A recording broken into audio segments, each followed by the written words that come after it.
अल्हम्दुलिल्लाह नहमदुहु व नस्तईनुहु व नस्तगफिरुह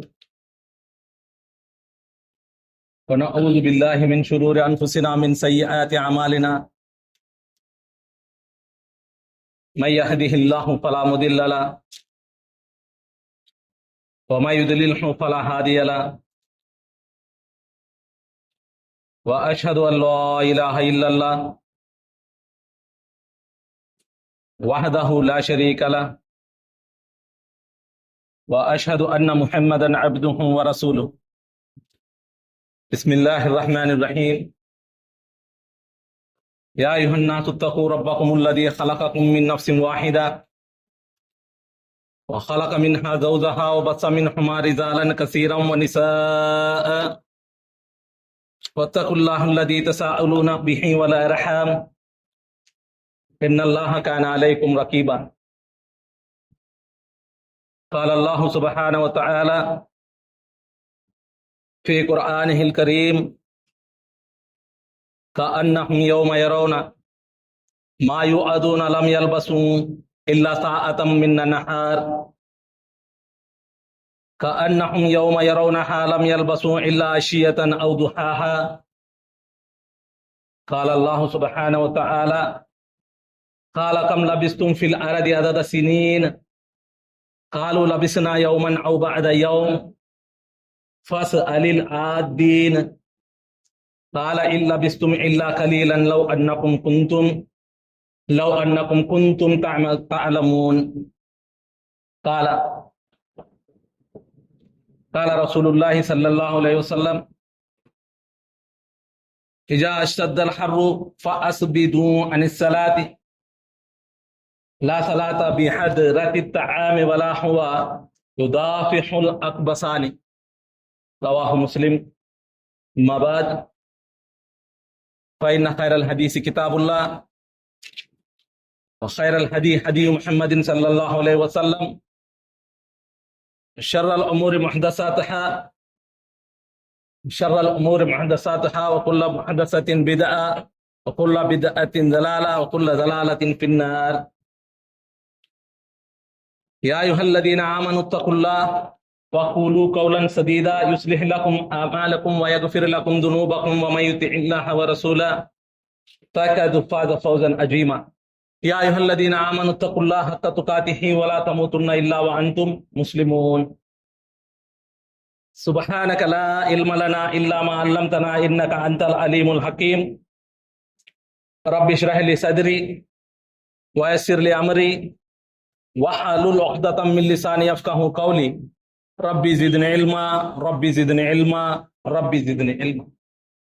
ప్రశంసలు పొగడ్తలు గౌరవము గొప్పతనము ఘనత పెద్దరికము సకల లోకాలను సృష్టించి పోషించి మార్గదర్శకత్వం చేసి విచారణ చేసేటటువంటి నిజారాధ్యుడు అల్లాహ్ సుబ్హానహు వ తఆలా కొరకు మాత్రమే. మరియు అల్లాహ్ సుబ్హానహు వ తఆలా చే ఎన్నుకోబడినటువంటి ఉన్నతమైనటువంటి సందేశహరుల నాయకుడు మనందరికీ మార్గదర్శకుడు అయినటువంటి ముహమ్మదు రసూలుల్లాహ్ సల్లల్లాహు అలైహి వసల్లం గారిపై అల్లాహ్ సుబ్హానహు వ తఆలా యొక్క కరుణ దయ అనుగ్రహాలు శుభాలు శాంతి కురియాలని ప్రార్థిస్తూ ఉన్నాను. మరియు ముహమ్మదు రసూలుల్లాహ్ సల్లల్లాహు అలైహి వసల్లం గారి కాలంలో ఆయన సమక్షంలో ఖురాన్ మరియు సున్నత్ యొక్క సందేశాన్ని విశ్వసించి అర్థం చేసుకొని విశ్వాసాల పరంగా ఆరాధనల పరంగా సదాచరణల పరంగా శరీరపరమైనటువంటి జీవితాన్ని జీవించి దురాచరణలకు దూరంగా ఉండి అల్లాహ్ సుబ్హానహు వ తఆలాతో రాజీ అయినటువంటి ఆయన ప్రత్యక్ష అనుచరులు సహాబా కిరామ్ అందరూ మరియు అస్సలఫు సాలిహీన్ తరాలకు సంబంధించినటువంటి వారందరూ మరియు ఇవాల్టి వరకు ఎవరైతే సహాబా కిరామ్ యొక్క విశ్వాసాలు ఆరాధనలు సదాచరణలు మరియు శరీరపరమైనటువంటి జీవితం జీవించి ఈ ప్రపంచంలో ఎవరైతే లేరో మన పెద్దలు అల్లాహ్ సుబ్హానహు వ తఆలా వారందరి సమాధి జీవితాన్ని సుఖవంతం మరియు స్వర్గమయం చేయాలని ప్రార్థిస్తూ ఉన్నాను. మరి ఇవాళ ఎవరైతే జీవించి ఉన్నటువంటి అత్యంత ఉన్నతమైనటువంటి కిబార్ ఉలమా, వారి దగ్గర జ్ఞానం నేర్చుకునేటటువంటి జ్ఞానవంతులు, మరియు మనలాంటి సాధారణమైనటువంటి ముస్లింలకు అల్లాహ్ సుబ్హానహు వ తఆలా ఖురాన్ మరియు సున్నతును సహబాయ కరాం ఏ విధంగా విశ్వసించడం జరిగిందో, ఆరాధనలు చేయడం జరిగిందో, సదాచరణలు చేయడం జరిగిందో, మరియు దురాచరణలకు దూరంగా ఏ విధంగా ఉండడం జరిగిందో ఆ విధమైనటువంటి జీవితాన్ని ప్రసాదించాలని ప్రార్థిస్తూ ఉన్నాను. అల్లాహ్ సుబ్హానహు వ తఆలా దయా, కరుణ, అనుగ్రహం మనం మా ఇబ్నుల్ ఖయ్యూమ్ రహిమహుల్లా గారికి సంబంధించినటువంటి అల్ వాబిల్ అత్ తయ్యిబ్ వరఫీ అల్ ఖలీమ్ అత్ తయ్యిబ్ అనేటటువంటి పుస్తకం నుంచి అల్లాహ్ సుబ్హానహు వ తఆలా యొక్క స్మరణకు సంబంధించిన విషయాలు మాట్లాడుకుంటూ ఉన్నాం. చాలా మంచి విశ్వాసాలు ఇక్కడ ఆయన తెలపడం జరిగింది. మనం మొట్టమొదట అధ్యాయంలో సంతోషానికి సంబంధించిన మార్గము, ఇందులో మొదట అల్లాహ్ సుబ్హానహు వ తఆలా కృతజ్ఞత చూపడం అనే విషయాలు, దాని తర్వాత మనం శరీరత్ పరంగా ప్రయత్నం చేయడము అనే విషయం గురించి మాట్లాడడం.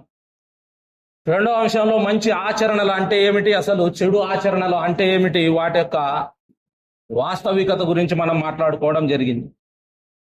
దాని తర్వాత మూడో అంశంలో అల్లాహ్ సుబ్హానహు వ తఆలా యొక్క క్షమాపణ కోరడం కొరకు ఉత్తమమైనటువంటి మార్గము, ఈ విషయం గురించి మనం చర్చించాం. రెండవ అధ్యాయంలో హృదయము మరియు శరీర అవయములను సంస్కరించుకునేటటువంటి విధానం గురించి ఆయన చెప్పడం జరిగింది. ఇక్కడ పోతే వినయ, విధేయత మరియు గౌరవము అనేటటువంటి అంశాలు, ప్రార్థనలు ఏ విధంగా కలిగి ఉండాలి మనం పరిచయం చేసుకున్నాం. మరియు మంచి ఆచరణలు చేయడం అనేటటువంటిది చెడు ఆచరణలకు సంబంధించినటువంటి ప్రాయశ్చిత్తము అనే విషయం గురించి కూడా పరిచయం చేసుకున్నాం. మంచి ఆచరణలను రద్దు చేసేటటువంటి మరియు అంగీకరించబడకుండా చేసేటటువంటి అంశాలను గురించి కూడా మనం మాట్లాడుకోవడం జరిగింది. నాలుగో అంశంలో హద్దులు మీరిపోవడము మరియు పాపములు అనగా ఏమిటి, ఈ విషయం గురించి కూడా మనం పరిచయం చేసుకోవడం జరిగింది. దీని తర్వాత మూడవ అధ్యాయంలో గౌరవం యొక్క సూచనలు, ఏవైతే విషయాలను గురించి అల్లాహ్ సుబ్హానహు వ తఆలా నిషేధించడం జరిగినదో ఆ నిషేధించినటువంటి ఆ విషయాలకు మనం ఏ విధంగా దూరంగా ఉండడము. కాబట్టి అల్లాహ్ సుబ్హానహు వ తఆలా నిషేధించినటువంటి విషయాలు ఖురాన్ మరియు సున్నతులో, వాటికి మనం ఏ విధంగా దూరంగా ఉండాలి, ఆ విధంగా మనం దూరంగా ఉన్నప్పుడు మనం వాటిని గౌరవించినటువంటి వారము అవుతాము. దీని గురించి ఆజ్ఞాపించబడినటువంటి విషయాల మీద ఆచరణ ఎలా చేయాలి, మరియు నిషేధించబడినటువంటి విషయాలకు దూరంగా ఎలా ఉండాలి అనే విషయాలకు సంబంధించి మరియు దానికి సంబంధించిన గౌరవం గురించి అల్లాహ్ సుబ్హానహు వ తఆలా మాట్లాడడం జరిగింది. దాని తర్వాత నాలుగవ అధ్యాయంలో మనం ఆజ్ఞలు మరియు నిషేధముల పట్ల గౌరవం కలిగి ఉండడం అనేటటువంటి దానికి సంబంధించిన సూచనలు, ఈ విషయం గురించి కూడా మనం తప్పకుండా తెలుసుకోవాలి. ఇక్కడ చెడు ఆత్మ అనేటటువంటిది ప్రవేశిస్తుంది, మరియు ప్రశాంతమైనటువంటి ఆత్మ అనేటటువంటిది కూడా ఒకటి ఉంది. దాని తర్వాత రెండవ అంశంలో అల్లాహ్ సుబ్హానహు వ తఆలా ప్రసాదించినటువంటి ఆ జ్ఞానం, ఇది హృదయానికి సంబంధించి మరియు తెలివితేటలకు సంబంధించి ఏ విధంగా మనం గ్రహించాలి. దాని తర్వాత అల్లాహ్ సుబ్హానహు వ తఆలా యొక్క మార్గదర్శకత్వం మన హృదయాలకు ఏ విధంగా లభిస్తుంది అనే విషయాల గురించి మాట్లాడటం జరిగింది. కాబట్టి ఏదైతే విషయాలను అల్లాహ్ సుబ్హానహు వ తఆలా నిషేధించడం జరిగిందో, మనాహి అంటారు వీటిని, మరి వాటిని మన షరియత్లో ఖురాన్ మరియు సున్నత్లో బాగా అర్థం చేసుకోవడం జరుగుతుంది. వాటి గురించినటువంటి గౌరవం ఏమిటి, తాజీం ఎలా చేయాలి, వాటి నిషేధించబడినటువంటి వాటి పట్ల గౌరవం కలిగి ఉండడం అనేటటువంటి దానికి కొన్ని సూచనల గురించి ఇక్కడ షేక్ సాబ్ చెప్పడం జరిగింది. నిషేధించబడినటువంటి విషయాలు ఏవైతే ఉన్నాయో ఆ ప్రదేశాలు, ఆ ప్రాంతాల నుంచి మొట్టమొదట మనం దూరంగా ఉండవలేను. కాబట్టి నిషేధించబడినటువంటి విషయాలు మరియు నిషేధాలు జరిగేటటువంటి ప్రదేశాలు ఏవైతే ఉన్నాయో మొట్టమొదట ఆ ప్రదేశాలు, ఆ ప్రాంతాల నుంచి మనం దూరంగా ఉండాలి. దాని తర్వాత వాటికి దారి తీసేటటువంటి ఏదైతే కారణములు ఉన్నాయో ఆ కారణములు మనం పరిశీలనగా తెలుసుకోవాలి మరియు ఆ కారణాల నుంచి కూడా మనం దూరంగా ఉండాల్సిన అవసరం ఉంది. కాబట్టి వాటికి దారి తీసేటటువంటి ఏవైతే ఆ కారణాలు మార్గాలు ఉన్నాయో ఆ కారణాలు మార్గాల నుంచి కూడా మనల్ని మనం దూరంగా ఉంచుకోవాలి.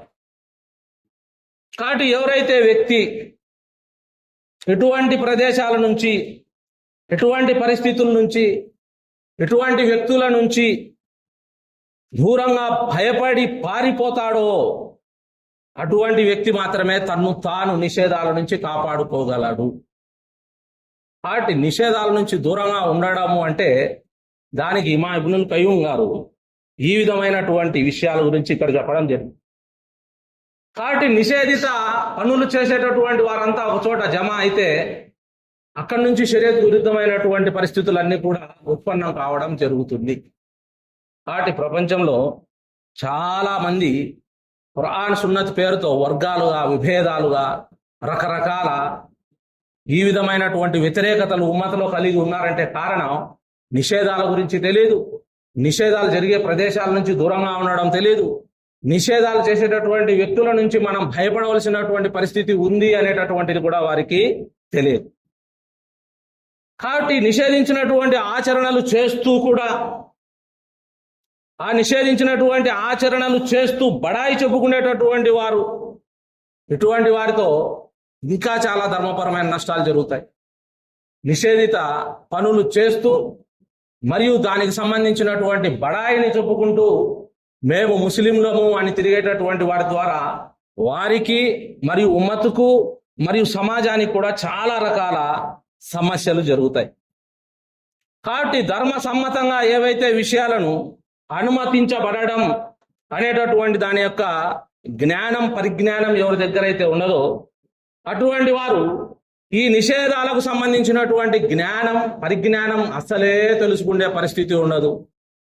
కాబట్టి షరియత్పరమైనటువంటి జ్ఞానం నేర్చుకోవడం, షరియత్పరమైనటువంటి విధానానికి ఎప్పుడైతే మనం అలవాటు పడతామో అప్పటికి తప్ప మనల్ని గురించి మనం ధర్మ నిషేధాలకు దూరంగా ఉన్నాము మరియు మనం ధర్మం తెలిపినటువంటి మంచి ఆచరణలు, ఆజ్ఞల మీద ఆచరణ చేస్తూ ఉన్నాం అనే విషయం మనకు అర్థమే కాదు. కాబట్టి నిషేధాల వైపునకు పిలిచేవారు మరియు వాటిని తక్కువ చేసి చూపేవారు, నిషేధాల గురించి అస్సలు పట్టించుకోనటువంటి వారందరితో ఎప్పుడైతే తిరగడం జరుగుతుందో ఇటువంటి నిషేధమైనటువంటి పనులు చేసేటటువంటి వారంతా కూడా ఇస్లాం ధర్మంలో ఈ విధమైనటువంటి రకరకాల సమస్యలు, వర్గాలు, విభేదాలను తీసుకొని రావడం జరిగింది. కాబట్టి అల్లాహ్ సుబ్హానహు వ తఆలా యొక్క కోపాన్ని, ఆగ్రహాన్ని ఇటువంటి మనుషులంతా కూడా అనుభవించడం జరుగుతుంది. కాబట్టి నిషేధించినటువంటి వాటితో, నిషేధాలు చేసేటటువంటి వారితో ఎవరైతే దూరంగా ఉన్నారో అటువంటి వారి దగ్గరికి ఎవరైనా నేను మంచివాడిని, సలఫీని, నేను ధర్మపరమైనటువంటి వాడిని అని అనుకున్నా కూడా ఆ నిషేధాల జీవితం జీవించేవారు, ఆ నిషేధాల యొక్క మనుషులతో తిరిగేటటువంటి వారు ఆ స్వచ్ఛమైనటువంటి మనిషిని కూడా నాశనం చేసి వదిలిపెట్టడం జరుగుతుంది. అందరూ కూడా కరప్షన్ లో వెళ్ళిపోవడం జరుగుతుంది. సమాజపరంగా, ధర్మపరంగా సరైనటువంటి వ్యక్తులు ఎవరు కూడా అక్కడ ఉండరు. కాబట్టి ఎవరైనా సరే ఈ విధమైనటువంటి పనులు చేస్తూ ఉన్నారంటే నిషేధించబడినటువంటి విషయాల మీద జీవితం జీవించేటటువంటి వారితో కలవడం అనేటటువంటిది అల్లాహ్ సుబ్హానహు వ తఆలా యొక్క కోపము, ఆగ్రహానికి గురి కావడము మరియు అల్లాహ్ సుబ్హానహు వ తఆలా యొక్క షరియత్ పరమైనటువంటి, షరియత్కు సంబంధించిన గౌరవాన్ని కూడా కింద వేయడము మరియు షరియత్ పరమైనటువంటి గౌరవాన్ని ఎవరైతే కింద వేయడం జరుగుతుందో అటువంటి వారు అల్లాహ్ సుబ్హానహు వ తఆలా యొక్క గౌరవాన్ని క్రింద వేసినటువంటి వారుగా పరిగణించబడతారు. కాబట్టి అల్లాహ్ సుబ్హానహు వ తఆలా యొక్క గౌరవాన్ని కింద వేసి జీవితం జీవించేటటువంటి వారు కూడా ఆ స్వర్గాన్ని ఆశించడం అనేటటువంటి విషయం గురించి ఇది చాలా దారుణమైనటువంటి పరిస్థితి అని జ్ఞానవంతులు చెప్తూ ఉన్నారు. అల్లాహ్ సుబ్హానహు వ తఆలా యొక్క గౌరవాన్ని, అల్లాహ్ సుబ్హానహు వ తఆలా యొక్క షరియత్ యొక్క గౌరవాన్ని కాపాడినటువంటి వ్యక్తి ఎప్పుడు కూడా ఈ ప్రపంచంలో అల్లాహ్ సుబ్హానహు వ తఆలా ప్రసాదించే అనుగ్రహాలు అవి మరణం ముందు నుంచి మొదలైతాయి, వాటి మీద ఆశపడ్డం అనేటటువంటిది పెట్టుకోవసరం లేదు అంటున్నారు. కాబట్టి అల్లాహ్ సుబ్హానహు వ తఆలా పట్ల గౌరవము అనేటటువంటి దానికి ఒక సంకేతం ఏంటంటే అల్లాహ్ సుబ్హానహు వ తఆలా యొక్క నిషేధాలను ఉల్లంఘించినటువంటి వారు అటువంటి సందర్భంలో అల్లాహ్ సుబ్హానహు వ తఆలా దాసుడు ఎప్పుడైతే అల్లాహ్ సుబ్హానహు వ తఆలా యొక్క షరత్పరమైనటువంటి ఆజ్ఞలను ఉల్లంఘించడం జరుగుతుందో, అల్లాహ్ సుబ్హానహు వ తఆలా యొక్క కోపము అనేటటువంటి దాంట్లో అతను తన జీవితాన్ని గడపడం జరుగుతుంది. ఎప్పుడైతే అల్లాహ్ సుబ్హానహు వ తఆలా భూమిపై అల్లాహ్ సుబ్హానహు వ తఆలా యొక్క అవిధేయత చేస్తూ అల్లాహ్ తఆలా కోపానికి ఆగ్రహానికి గురైనటువంటి వ్యక్తి ప్రపంచంలో ఎప్పుడైనా కూడా అల్లాహ్ సుబ్హానహు వ తఆలా యొక్క శిక్షకు పాత్రుడయ్యే పరిస్థితి ఉంటుంది. కాబట్టి ఈ విధమైనటువంటి అవిధేయతకు గురి అయినప్పుడు దాసుడు తన హృదయంలో విచారాన్ని కలిగి ఉంటాడు, మరియు అతను ఒంటరితనాన్ని కలిగి ఉంటాడు, మరియు అతను నియమాలు మరియు అల్లాహ్ సుబ్హానహు వ తఆలా యొక్క ఆజ్ఞలు పాటించబడనప్పుడు దాసుని యొక్క మార్పు అనేటటువంటిది ఎక్కడా కూడా జరగదు. కాబట్టి నిషేధాలు అనేటటువంటి విషయం మీద మనం విశ్వాసం పెట్టడానికి ఇమామ్ ఇబ్నుల్ ఖయ్యూమ్ రహిమహుల్లాహ్ గారు ఈ విధమైన పరిస్థితి అవడం జరిగింది. కాబట్టి అల్లాహ్ సుబ్హానహు వ తఆలా అవతరింపజేసినటువంటి ధర్మపరమైనటువంటి చట్టాలు, వాటిని గౌరవించినటువంటి వారు, ఈ విధమైనటువంటి వారి పరిస్థితి ఏ విధంగా ఉంటుందంటే, వారి దగ్గర శరీరం సంబంధించిన చిన్న సమాచారం కూడా ఉండదు, ఆ సమాచారం మీద జ్ఞానం కూడా ఉండదు. బహిరంగంగా ఇస్లాం ధర్మం అని చెప్పుకుంటూ వారు తమను తాము నరక మార్గంలో నడుస్తూ స్వర్గ మార్గాన్ని ఆశిస్తూ ఉంటారు. ఇది చాలా పెద్ద సమస్యాత్మకమైనటువంటి విషయం. కాబట్టి ఇక్కడ అల్లాహ్ సుబ్హానహు వ తఆలా అవతరింపజేసినటువంటి ధర్మమైన చట్టాలు, వీటిని గౌరవించడం అనేటటువంటి విషయంలో ఆజ్ఞకు సంబంధించినటువంటి అంశం ప్రతి మనిషి దగ్గర దాని మీద హద్దు మీరి పోకుండా మరియు దాని లోపాల్లో లేకుండా దాన్ని అర్థం చేసుకోవాల్సినటువంటి అవసరం ఉంటుంది. కాబట్టి అల్లాహ్ సుబ్హానహు వ తఆలా యొక్క ఏదైనా సరే ఆ ఆజ్ఞలో మనం సహబాయ కిరామ్ ఆజ్ఞను అర్థం చేసుకున్న పరిస్థితిలో ఉన్నామా, లేకపోతే అసలు ఈ ఆజ్ఞ గురించి మనకు జ్ఞానం ఉందా లేదా, దీని మీద అసలు మనకు పట్టు ఉందా లేదా అనేటటువంటి దాన్ని మొట్టమొదట మనం తెలుసుకోవాలి. కాబట్టి అల్లాహ్ సుబ్హానహు వ తఆలా ఆజ్ఞ మీద మనకు సరైనటువంటి అవగాహన లేకపోతే ఆ ఆజ్ఞలో మనలను ధర్మ పరిధిలో హద్దు మీరిపోయేటటువంటి పరిస్థితుల్లో అయినా ఉంటాం, లేదంటే ధర్మము అనేటటువంటి దానికి అసలు మనం లోపాల్లో అయినా ఉంటాం. కాబట్టి ధర్మపరమైనటువంటి ఆజ్ఞల పరిజ్ఞానం లేనటువంటి వారు ధర్మంలో మితిమీరి హద్దు మీరి పోయేటటువంటి వారన్నా అవుతారు, లేదంటే అసలు ధర్మ పరిధిలోకే రానటువంటి లోపాలు గలవారైనా అవుతారు. కాబట్టి సహబాయ కిరామ్ అల్హమ్దులిల్లాహ్ వారంతా కూడా ధర్మపరమైనటువంటి విధానంతో న్యాయంగా ఒక మధ్య మార్గాన్ని ఆజ్ఞలు నేర్చుకునే దానికి చేసేవారు. దాన్నే ఏతేదాల్ పసంది అంటారు. కాబట్టి న్యాయమైనటువంటి మధ్య మార్గము మన దగ్గర ధర్మం నేర్చుకునే దానికి, ఆజ్ఞల మీద విశ్వాసం పెట్టడానికి, నిషేధాలకు దూరంగా ఉండడానికి లేకపోతే మనం అల్లాహ్ సుబ్హానహు వ తఆలానే గౌరవించినటువంటి వారము కానే కాదు. కాబట్టి ఇందులో అల్లాహ్ సుబ్హానహు వ తఆలా అవతరింపజేసినటువంటి ఆదేశాలు, ఆజ్ఞలు మరియు నిషేధాల పట్ల గౌరవం కలిగి ఉండడం అనేటటువంటి దాని వాస్తవికతను గురించి ఇమామ్ ఇబ్నుల్ ఖయ్యూమ్ రహిమహుల్లాహ్ గారు చెప్పడం జరిగింది. ఏ విధంగా హద్దు మీరిపోతున్నాము అనేది మనం తెలుసుకోవాలి, ఏ విధంగా అసలు ఆ ఆజ్ఞ పరిధిలోకి రాకుండా ఉన్నాము అనేటటువంటిది మనం తెలుసుకోవాలి. అప్పుడు మాత్రమే మనం సత్యమైనటువంటి మార్గంలో ప్రయాణిస్తున్నాము అనే విషయం మనకు అర్థం అవుతుంది. కాబట్టి అల్లాహ్ సుబ్హానహు వ తఆలా వైపునకు వెళ్ళడము అనేటటువంటి విషయము ఆజ్ఞల యొక్క పరిపూర్ణమైనటువంటి జ్ఞానాన్ని కలిగి ఉండి విశ్వసించి దాని మీద ఆచరణ చేస్తూ ఉండేటటువంటి వానికి మాత్రమే అల్లాహ్ సుబ్హానహు వ తఆలా వైపునకు ప్రయాణం చేసేటటువంటి వాడుగా ఇక్కడ చెప్పడం జరిగింది. ఇకపోతే ఖురాన్ మరియు సున్నతులోని ఆజ్ఞలను మానవులకు శత్రువు అయినటువంటి శైతాన్ ఆ ఆజ్ఞలను అస్సలు విద్యాభ్యాసం శిక్షణ వైపుకు రాకుండానే చేసేటటువంటి వాడు. ఎందుకంటే మానవులను తనతో పాటు నరకంలోకి తీసుకుపోతానని అల్లాహ్ సుబ్హానహు వ తఆలా దగ్గర అతి పెద్ద ప్రతిజ్ఞ చేసినటువంటి వాడు ఈ శైతాన్. కాబట్టి అందరూ కూడా ముస్లిం బ్యానర్ ఒకటి వేసుకొని తమకు తాము రకరకాల పరిస్థితుల్లో ఒక్కొక్కరు ఒక్కొక్క విధానంతో అల్లాహ్ సుబ్హానహు వ తఆలా యొక్క ఆజ్ఞల్లో వారికి వారు హద్దు మీరిపోవడం జరిగింది, మరియు వారికి వారు లోపాల్లో ఉండడం జరిగింది. ఏ ఒక్కరు కూడా అల్లాహ్ సుబ్హానహు వ తఆలా యొక్క షరియత్ పరమైనటువంటి జ్ఞానాన్ని నేర్చుకొని దానికి న్యాయం చేయడము అనేటటువంటి అంశం వైపుకు రాకుండానే ఈ శైతాన్ అనేవాడు చేయడం జరుగుతుంది. కాబట్టి శైతాన్ 2 ప్రలోభాలు మనుషుల్లో కల్పించడం జరుగుతుంది. ఒకటి, ప్రాపంచిక జీవితానికి భయపెట్టి ప్రాపంచిక జీవితంలో మీరు దెబ్బతింటారని చెప్పి, ఈ ప్రాపంచిక జీవితం మీరు సరిగా లేకపోతే మీరు ఈ ప్రపంచంలో సరిగా జీవించలేరని వారికి హృదయాల్లో వస్వాసాలు వేసి ధర్మపరమైనటువంటి ఆజ్ఞల్లో హద్దు మీరిపోయేటట్లన్నా చేస్తాడు, లేదంటే ధర్మపరమైనటువంటి ఆజ్ఞల్లో నిర్లక్ష్యాన్నన్నా చేస్తాడు. ఆ హద్దు మీరిపోవడం మరియు ఆ నిర్లక్ష్యంలో పడిపోవడం అనేటటువంటిది శైతానికి సంబంధించినటువంటి అతి పెద్ద ఆయుధాలు. కాబట్టి ఈ జ్ఞానం నేర్చుకోకుండా ఎవడైతే వ్యక్తి ఉంటాడో అటువంటి వాడు ఈ శైతాన్ యొక్క ఈ అతి పెద్ద ఆయుధంలో ఉన్నాడు అని వారంతా కూడా అనుకోవాలి. ఒకటి, జ్ఞానం నేర్చుకోవడం అనేటటువంటి దాని వైపుకే రాడు, నిర్లక్ష్యమయ్యే జీవితం. ప్రాపంచిక జీవితానికి మాత్రం చాలా రకాల సమయాలు ఉంటాయి, కానీ ధర్మపరమైన ఆజ్ఞలను అర్థం చేసుకునేటటువంటి అంశం వైపునకు కొంచెం సమయాన్ని కూడా తీయరు. నిర్లక్ష్యంలో ఉండడం, లోపాల్లో ఉండడం అనేటటువంటిది శైతానుకు సంబంధించినటువంటి అతి పెద్ద ఆయుధం.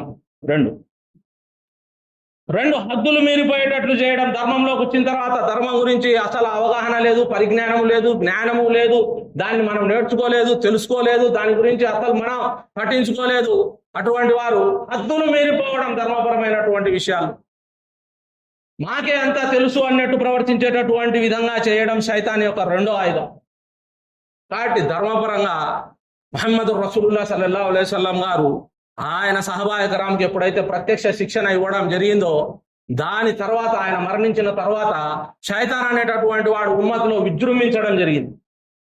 కాబట్టి ఈ శైతాన్ అనేటటువంటి వాడు ఈ 2 లక్ష్యాలను హృదయం మీద మనిషిని ఎప్పుడైతే దాడి చేయడం జరుగుతుందో ఆ హృదయాలు ఈ విధమైనటువంటి దాడిలో ధర్మ జ్ఞానానికి దూరం అయిపోవడం, ప్రాపంచిక జీవితానికి బాగా ప్రాముఖ్యత ఇవ్వడం, అటువంటి వారితో ఈ రకరకాల సమస్యలన్నీ కూడా ఉమ్మత్లో ఉత్పన్నం కావడం జరుగుతుంది. కాబట్టి ప్రాపంచిక జీవితానికి సంబంధించినటువంటి అవగాహన గురించి కూడా షేక్ సాబ్ చెప్పడం జరిగింది. ఇక్కడ దాని గురించి కూడా మనం మాట్లాడుకుంటాం.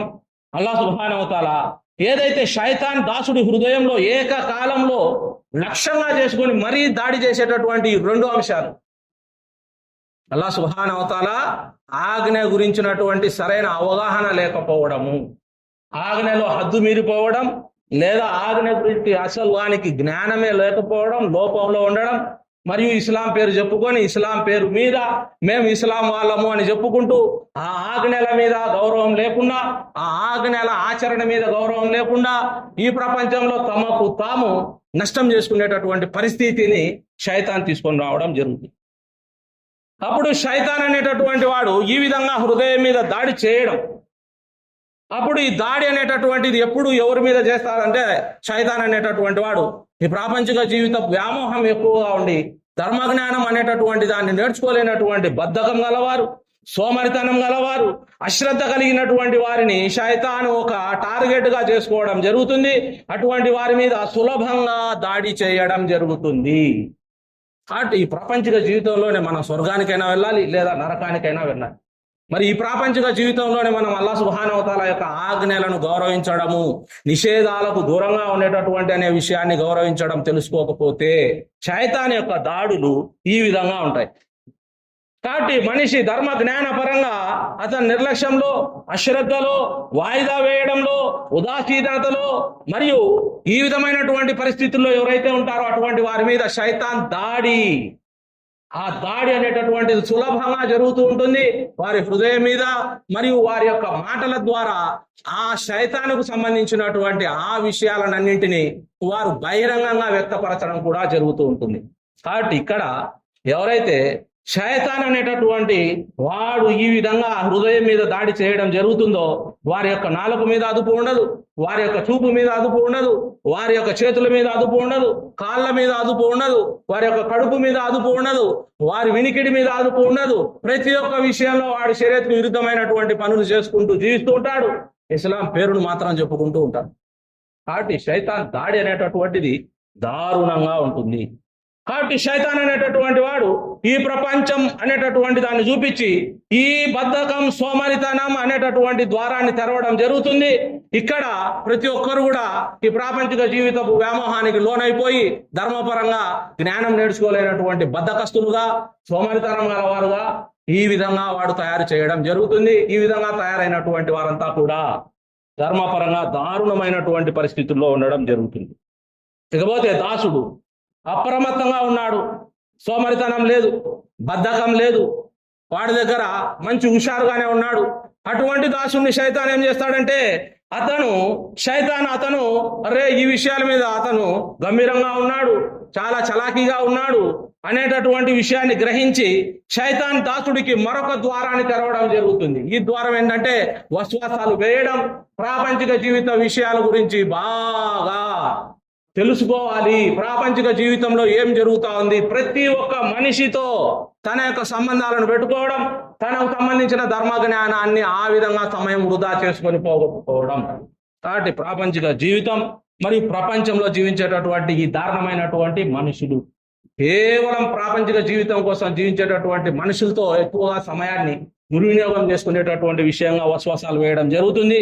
అక్కడ ఆ వస్వసల కారణంగా అతను ధర్మ పరిజ్ఞానము అనేటటువంటి దాని వైపునకు రాకుండానే ఉండడం జరుగుతుంది. కాబట్టి శైతాన్ యొక్క దారుణమైనటువంటి మోసాల్లో, ఈ శైతానికి సంబంధించినటువంటి విధానాల్లో మొట్టమొదట ఆ ప్రాపంచిక జీవితానికి బానిసలు కావడం, మరియు ఆ ప్రాపంచిక జీవితంలో జీవించేటటువంటి వారితో సమయాన్ని దుర్వినియోగం చేసుకొని తమకు తాము నష్టం చేసుకోవడం అనే విషయం గురించి ఇక్కడ షేక్ సాబ్ గారు చెప్పడం జరిగింది. కాకపోతే ఇందులో చాలా విషయాలు ఉన్నాయి. మనం ఖుత్బాలో అరగంటలో ఈ విషయాలన్నీ చెప్పుకోలేం.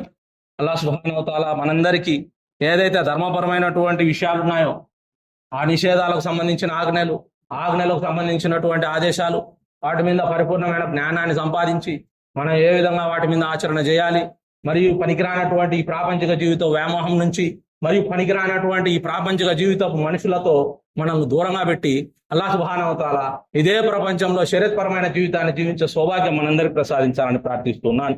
ఆమీన్. వాఖిరు దావనా అనిల్ హమ్దులిల్లాహి రబ్బిల్ ఆలమీన్.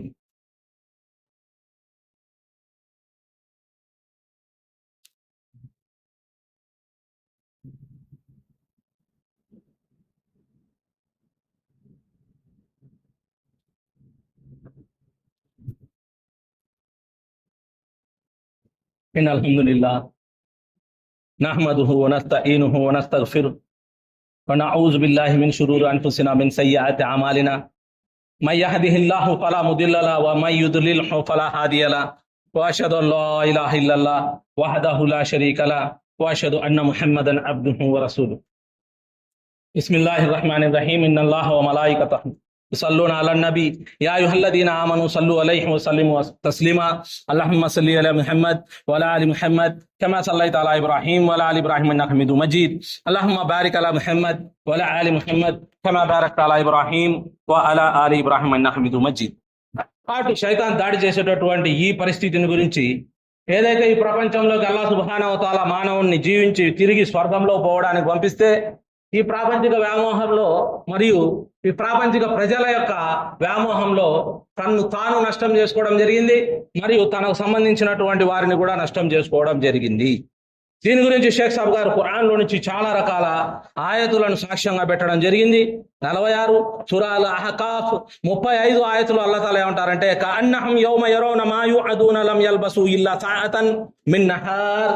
వారికి వాగ్దానం చేయబడినటువంటి శిక్ష వారు చూసినటువంటి రోజున వారు ఈ ప్రపంచంలో దినంలోని 1 గంట కంటే ఎక్కువ గడపలేదని అనుకుంటారు. కాబట్టి ఈ ప్రాపంచిక విలువ అల్లాహ్ సుబ్హానహు వ తఆలా దగ్గర ఒక దోమ రెక్క కంటే కూడా చాలా తక్కువగా ఉంది. మరి ఈ ప్రాపంచిక విలువే అల్లాహ్ సుబ్హానహు వ తఆలా సృష్టించిన దాని గురించి ఆ విధంగా ఉంటే, ఈ ప్రాపంచికంలో ఈ విధంగా జీవించేటటువంటి మనుషుల మీద అల్లాహ్ సుబ్హానహు వ తఆలాకి ఏ విధంగా విలువ ఉంటుంది?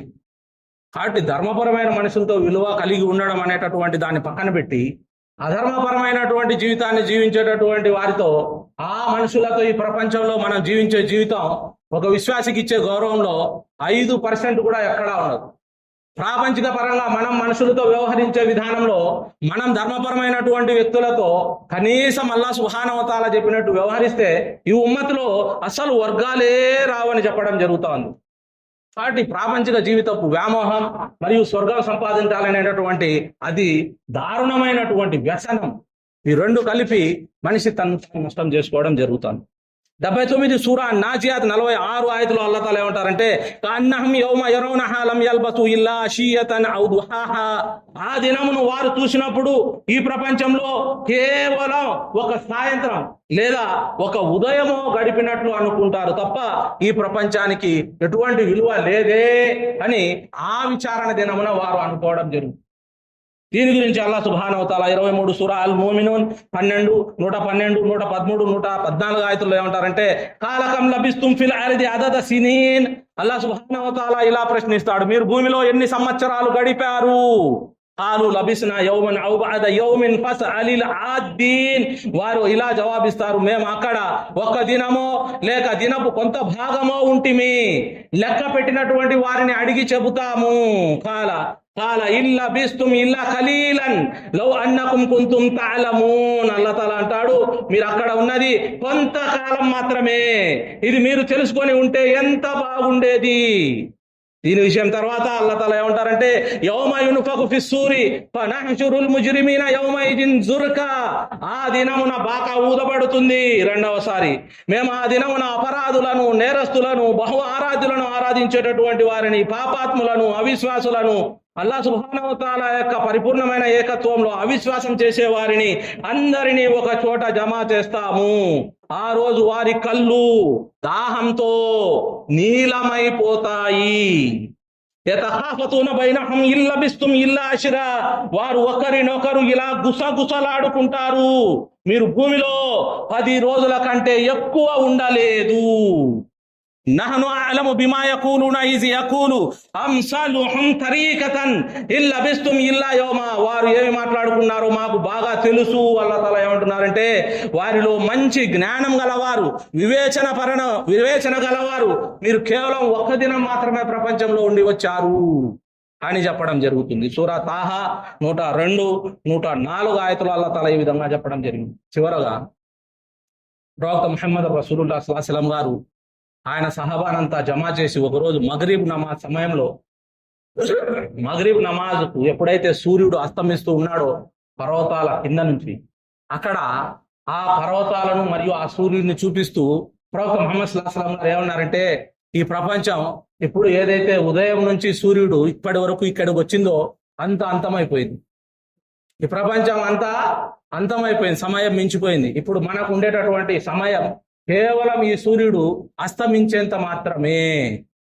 కాబట్టి ఆఖిరత్ వరకు మనకు చాలా చిన్న సమయాన్ని అల్లాహ్ సుబ్హానహు వ తఆలా ప్రసాదించడం జరిగింది. కాబట్టి ఈ చిన్న సమయంలో మనం ఇక్కడ ఉన్నాము. మనం ధర్మపరమైనటువంటి ఆజ్ఞలను తెలుసుకోవాలి, మరియు ధర్మపరమైనటువంటి నిషేధాలను తెలుసుకోవాలి, మరియు ధర్మపరమైనటువంటి ఆజ్ఞల మీద ఆచరణ చేసే మనుషుల గురించి తెలుసుకోవాలి, మరియు ధర్మ నిషేధాల గురించి ఎవరైతే తెలుసుకోకుండా వాటి మీద ఆచరణ చేస్తూ మేము సరైనటువంటి విధానంలో ఉన్నాము అని అనుకునేటటువంటి వారి గురించి తెలుసుకోవాలి. మిమ్మల్ని మీరు కాపాడుకోండి, మరియు శాశ్వతమైనటువంటి ఆ నరకం నుంచి కాపాడుకోండి. మరియు శాశ్వతమైన మనం ఏదైతే స్వర్గంలో ఉంటామో అక్కడ మన భార్య బిడ్డలతో సహా ఉండాలి అనేటటువంటి తాకీదు చేయడం జరిగింది. కాబట్టి అల్లాహ్ సుబ్హానహు వ తఆలా మనందరికీ ఈ విధమైనటువంటి అంశాలు ఏవైతే ఉన్నాయో ధర్మపరంగా తెలుసుకునే సౌభాగ్యం, మరియు మన జీవితాన్ని ఇక్కడ నష్టం చేసుకోకుండా ఈ ప్రాపంచిక జీవిత వ్యామోహంలో మన భార్య బిడ్డలకు సమస్య చేసుకోకుండా మన యొక్క ధర్మాన్ని, ఆజ్ఞలను, నిషేధాలను గౌరవించి ఆజ్ఞల మీద ఆచరించి ఆ నిషేధాలకు దూరంగా ఉండేటటువంటి సౌభాగ్యం అల్లాహ్ తాలా ప్రసాదించాలని ప్రార్థిస్తున్నాను. ఆమీన్. వాఖిర్ దావానా అల్హమ్దులిల్లాహి రబ్బిల్ ఆలమీన్. ఇబాదల్లాహ్ రహ్మని రహ్మకుముల్లాహ్. ఇన్నల్లాహ యఅమురుకుం బిల్ అద్లి వల్ ఇహ్సాని వ ఈతాయి జిల్ ఖుర్బా వ యన్హా అనిల్ ఫహ్షాయి వల్ మున్కర్ వల్ బగీ వయదుకుం లఅల్లకుం తదక్కరూన్ వలా జిక్రుల్లాహి తఆలా ఔలా వ అజల్ వ అతమ్ వ అక్బర్.